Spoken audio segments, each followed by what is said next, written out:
মহা ধামাকা গল্পের নতুন মোড় ৫ বছর পরে সাক্ষ্য সন্তানের মা হতে চলেছে। হ্যাঁ বন্ধুরা, আমরা এমনটাই দেখতে পাবো ভোলে বাবা পার কারেগা ধারাবাহিকের আগামী পর্বগুলোতে। বিস্তারিত জানতে আমাদের চ্যানেলটি সাবস্ক্রাইব করে ভিডিওটি না টেনে শেষ পর্যন্ত দেখতে থাকুন। রায়পূর্ণা ঝিলের টেক কেয়ার করতে পারবে না সবার সামনে বলে দিলে ঝিল নীলাঞ্জনাকে বলে, আমি বাড়িতে ফিরে যাব, মা আমায় যা রান্না করে খাওয়াবে সেই খেয়েই আমি সুস্থ হয়ে উঠব। এসব কথার মধ্যে রায়পূর্ণা বলে, বাড়ি গিয়ে তোকে কি কাজ করতে হবে মনে আছে তো, ডিভোর্সটা দিয়ে দিস। পাশ থেকে নিরঞ্জন বলে, সেটা ওর আর স্বাক্ষর ব্যাপার, এর মধ্যে তুমি ঢুকো না। তখনই স্বাক্ষর রায়পূর্ণাকে বলে, তুমি এসবের মধ্যে ঢুকো না, এটা আমার আর ঝিলের ব্যাপার। পরের দিন সাক্ষ্য আর ঝিল একে অপরের সাথে কথা বলার সময় সাক্ষ্য বলে, তুমি যখন প্যানিক করছিলে আমি একটা কথা বলেছিলাম, সেটা তোমার মনে আছে? ঝিল বলে, না আমার মনে নেই। সাক্ষ্য বলে, সত্যি তোমার মনে নেই? এই নিয়ে তারা কথা বলতে থাকে।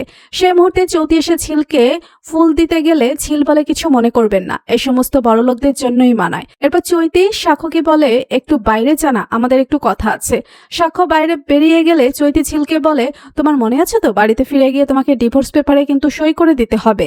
ঝিল বলে, হ্যাঁ আমার মনে আছে। ঠিক তখনই সাক্ষ্য সেখানে এসে বলে, তোদের কথা বলা হয়েছে, এখন ওকে অত কথা বেশি বলানো যাবে না। তারপর ঝিল সাক্ষ্যর হাত থেকে রেগে গিয়ে প্রেসক্রিপশনটা কেড়ে নিয়ে বলে, আমি পড়তে পারি। এরপর মিনু আর মিলি ঝিলকে নিতে আসে। তখনই সাক্ষ্য বলে, ও আমাদের বাড়িতে থাকতে পারতো। মিনু বলে, বড় বৌদি তো বলেই দিল। সাক্ষ্য বলে, বাবা তো সেই কথা একবারও বলেনি।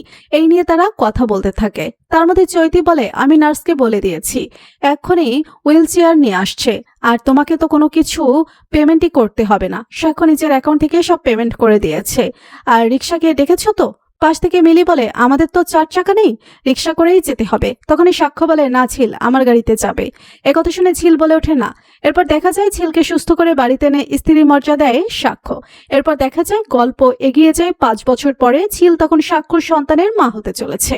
তো বন্ধুরা, সত্যি যদি ঝিল সাক্ষ্যর সন্তানের মা হয় তাহলে তোমাদের কাছে কেমন লাগবে কমেন্ট করে জানিয়ে দাও তোমাদের মতামত। ভিডিওটি ভালো লাগলে লাইক কমেন্ট শেয়ার করুন। আমাদের চ্যানেলে নতুন হয়ে থাকলে চ্যানেলটি সাবস্ক্রাইব করে রাখুন, যেন ভোলে বাবা পার কারেগা ধারাবাহিকের যে কোনো নতুন আপডেট সবার আগে পৌঁছে যায় আপনাদের কাছে। ধন্যবাদ সবাইকে।